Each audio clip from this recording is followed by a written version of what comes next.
Meus caros, sejam muito bem-vindos aqui ao canal. Hoje venho aqui para mais um episódio da minha minissérie com o professor Mita Ribeiro. Desta vez vamos falar da regra número 5 do seu livro 12 regras para um Portugal mais justo. E a regra 5 diz: recusar assumir que vivemos numa ditadura mental de esquerda é não entender mais nada. A primeira pergunta que eu queria para o professor até introduzir a regra, sabendo que somos nós que somos um partido de direita, as pessoas podem ver, é previsível que eles digam isto, portanto é algo previsível, tendo em conta que estão num partido de direita, é algo previsível. Quais é que são os traços desta ditadura que o professor considera que são notórios e porque é que é importante assinalá-la, tendo em conta que podem até existir pessoas que nem sequer tenham noção da sua presença? Mais um episódio, não é, Alexandre? Neste nosso trabalho, que temos consciência que é um trabalho para as pessoas pensarem a política enquanto um dever cívico, cultural, identitário, mas também num processo de transformação civilizacional que só se faz com ideias, e por isso temos insistido na importância do livro enquanto transformador social. Ante cá está o livro, e desta feita é a regra 5 que fala num conceito que eu tenho desenvolvido e tenho apostado, que é o tal da ditadura mental de esquerda. A regra 5 diz isto: recusar assumir que vivemos em ditadura mental de esquerda é não compreender mais nada. E eu insisto, é mesmo não compreender mais nada. É claro que estas explicações são um pouco mais complexas e demoradas e estão ao longo do livro, mas na primeira parte do livro, na introdução, em que eu explico de forma sucinta a regra, esta regra é explicada desta forma. Primeiro, é para desconstruir o materialismo marxista, dizendo isto: quem manda verdadeiramente nas sociedades é quem manda na cabeça das pessoas. Portanto, Marx introduziu aqui a dos capitalistas e tal, aqui eu estou numa perspectiva um pouco mais freudiana a dizer não. Quem sempre mandou, manda e mandará nas sociedades é quem controla a cabeça das pessoas, é quem manda na cabeça das pessoas. No passado, reis, nobres, burgueses submetiam-se ao clero. Portanto, quem determinava o rumo das sociedades era o clero, era a igreja. Na transição do século XIX para o século XX, a igreja deu lugar à escola, o padre deu lugar ao professor. E em meados do século XX, o topo da pirâmide de controle mental passou a estar nas universidades, que passaram a ter o papel, e têm até hoje, equivalente às catedrais no passado. Então, das universidades saiu o poder do ensino básico e secundário, porque os professores são formados nas universidades e nós vivemos em sociedades massivamente escolarizadas. Das universidades saiu o poder da comunicação social. Das universidades saiu o poder dos meios culturais e artísticos. São estas instituições que hoje regulam o pensamento social, como no passado era a Igreja. Ora, nós só vivemos em democracia se estas instituições de regulação mental das sociedades fossem das duas uma, ou politicamente neutras, mas isso era preciso que nós fôssemos anjos e não somos, ou politicamente plurais. Acontece que todas as instituições, o conjunto de instituições que regulam o nosso pensamento não são uma coisa nem outra. Desde meados do século XX, na perspectiva de Gramsci, mas desde meados do século XX, que estas instituições foram tomadas de assalto pela esquerda. Ao fazer isto, a esquerda apoderou-se do controle do pensamento das sociedades. Agora veja, e daí eu usar a expressão ditadura mental de esquerda. Agora veja, no topo da pirâmide de controle mental das sociedades, no topo, a fazer da nova Santa Sé de controle mental, está a ONU. Se pegar na ONU, nas universidades e no que deriva das universidades, nunca um pensamento único controlou o mundo como controla hoje. E ao contrário do que nós pensamos, não é só a democracia que se reinventa ao longo do tempo. São também as formas de repressão das sociedades. Durante 3 séculos as pessoas viveram no absolutismo. Século XVI, XVIII, XVI, XVII e XVIII. Século XVIII. Quando, e XIX, em alguns casos a transição foi mais tardia, em 1820, como é o caso de Portugal. E quando o absolutismo acabou, toda a gente era contra. Mas enquanto viveram dominados por aquele tipo de regime, 90 ou 99% das pessoas acharam aquilo normal. O mesmo com as ditaduras. Quando caem, todos são contra. Mas enquanto vivem na época das ditaduras, uma parte significativa das populações acha aquilo normal. Por exemplo, os alemães só se aperceberam da violência genocida, assassina do nazismo no final da guerra. Que era um regime muito menos subtil, não é? Que era um regime muito menos subtil, portanto, e creio que até já falámos disto. Ou seja, hoje o que é que está a acontecer? Há um controle mental das sociedades que nos submete numa lógica feroz de pensamento único e nós não nos apercebemos. Felizmente que há alguns segmentos da sociedade, que nós chamamos a nova direita, que se estão a perceber. E como é que se luta contra isto? Luta-se primeiro com aquilo que esta regra diz. É preciso ter consciência que quem manda na sociedade é quem manda na cabeça das pessoas. Primeiro. Segundo, como é que se combate isto? Fazendo o tiro ao alvo preciso às instituições que regulam o pensamento social. Ou seja, o tiro ao alvo tem que ser feito aqui, às universidades, à comunicação social, aos meios intelectuais e artísticos e por alguma deriva ao ensino básico e secundário. E depois o grande tiro ao alvo é à própria ONU. Portanto, nós queremos viver em liberdade. Nós, enquanto seres humanos, precisamos de liberdade de pensamento. Se não tivermos isso, não somos humanos. Nós queremos liberdade de dizer, estar, e construir e fazer. Precisamos de liberdade? Precisamos. Como é que lutamos por ela? Desta forma que eu estou a dizer.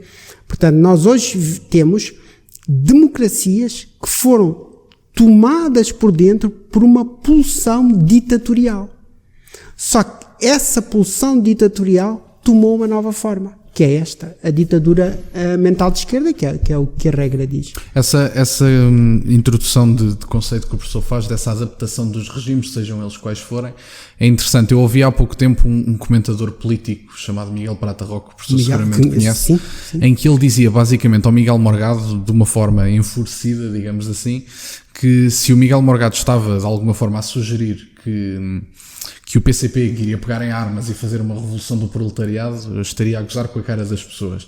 No entanto, o Miguel Morgado sugeriu uma tendência ideológica ao PCP e, portanto, o Miguel Prata Roque recusou já com esse pré-conceito daquilo que é uma forma de atuação. E o professor introduz aqui a ideia de que há formas de atuação novas até para regimes que eram menos subtis na altura da sua origem, não é? Claro, e hoje sente que o controle mental é tal que, mesmo em Portugal, no tempo, e não só nas ditaduras de direita, ninguém humilhava um pensador livre, um intelectual de esquerda, até havia uma reverência. Hoje nem consegue entrar num departamento universitário, numa televisão, e até publicar um livro é difícil. Portanto, hoje o silenciamento de quem é desalinhado, é de tal forma agressivo, é de tal forma violento que humilha as pessoas. Mas isto vai além do campo intelectual. Quer dizer, nós já estamos ao nível do pensamento de senso comum para se exprimir ter que vir para a rua. Não ter espaço na comunicação social, porque é a ideologia de género que manda, porque é o politicamente correto de esquerda que manda, porque não pode dizer nada, por exemplo, sobre a cor de pele das pessoas, porque vai ser acusado de racismo por isto e aquilo. E as pessoas aceitam a ideia de que a comunicação social deve ter uma narrativa. A comunicação social não tem narrativas. Deveria informar, deveria apresentar de forma mais ou menos objetiva, que pronto, é como o professor diz, somos pessoas, não é? Todos nós. Há pessoas que dizem, eu não sou de esquerda nem de direita, sou pelas ideias, sem se aperceberem que a esquerda e a direita são organizações de ideias, não é? É uma síntese de ideias em que as pessoas se identificam mais com um lado ou com o outro. Portanto, é uma redundância quase dizer isso, não é? E só não se tornam esquerda e direita subjetivas como têm de ser. A minha visão do mundo não tem que ser igual à dos outros. Só isso não acontece porque alguém tomou conta de todo o espaço. E tomar conta de todo o espaço, que eu saiba, chama-se ditadura. E chama-se ditadura por outra razão também. É que, felizmente, para a direita, a política é tudo o que resulta da relação entre o Estado e a sociedade. Ou, como a sociedade é anterior, a sociedade e o Estado. A direita privilegia sempre, nesse equilíbrio, a sociedade e não o Estado. A esquerda faz o contrário. Historicamente está mais que provado, sempre que o Estado ganha ascendente sobre a sociedade, o caminho desemboca sempre em ditadura. Ditadura é o peso abusivo do Estado sobre a sociedade. Ditadura é sempre o caminho da esquerda.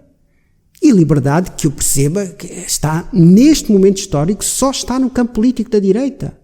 E, portanto, se juntar aquilo que nós estamos a dizer da ditadura mental de esquerda, o que ela significa para as nossas sociedades, com aspectos mais práticos da governação que levam a que a esquerda privilegie sempre o Estado, percebe que nós vivemos mais do que numa ditadura mental de esquerda, numa ditadura factual, que tem um rótulo de democracia.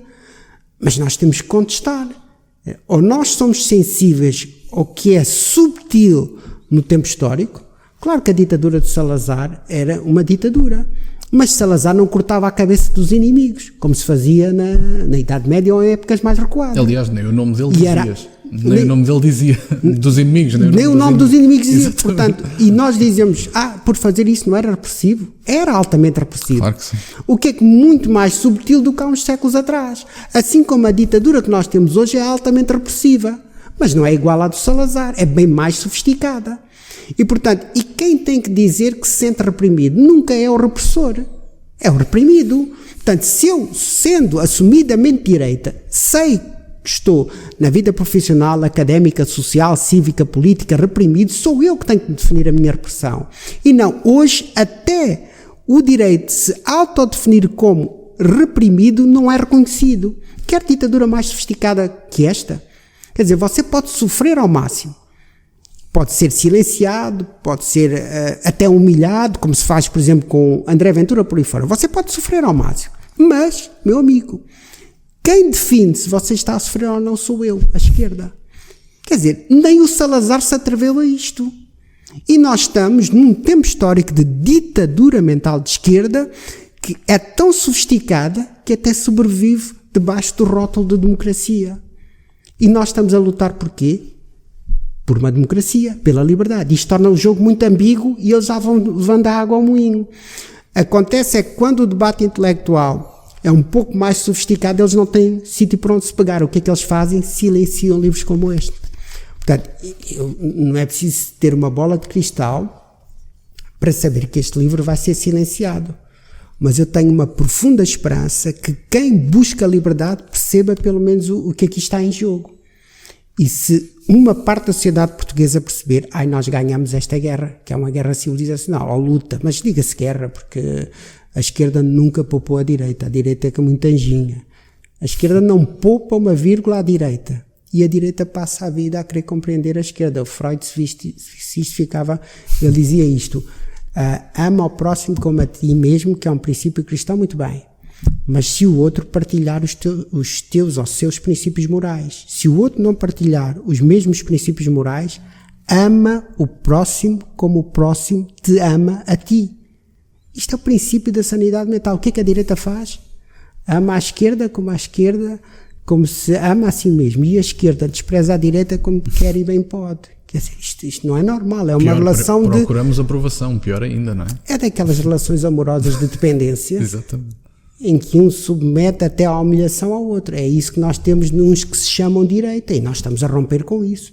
Quer dizer, eles que fiquem lá no campo deles, e o nosso campo tem toda a dignidade de querer um rumo histórico diferente para o mundo. E como é que nós vamos conseguir isto? Rompendo com esta ditadura mental de esquerda.